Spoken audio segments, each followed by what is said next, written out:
naman kasi nag-performa ng, tapos ang dami ng ginawa. Ano yung pinakamahabang salita? May kami ng authentic Dubai chocolate and different pistachio flavored food.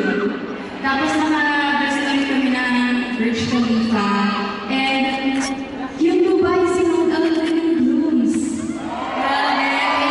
Guys, kasi nung bago kami lumatad, medyo doubtful kami. But then, yung welcome ng Dubai, sobrang lala. Kaya sobrang grateful kami sa Dubai.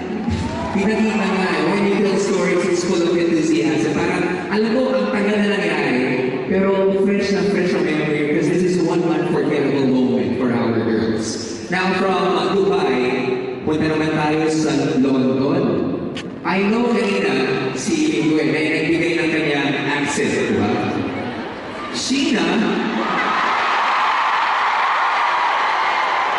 pwede mo pasado ng British accent over there? Gusto mo yung blues?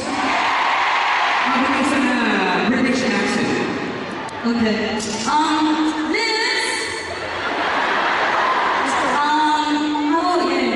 How's everyone? Did you guys miss us? You know my name now? That's it.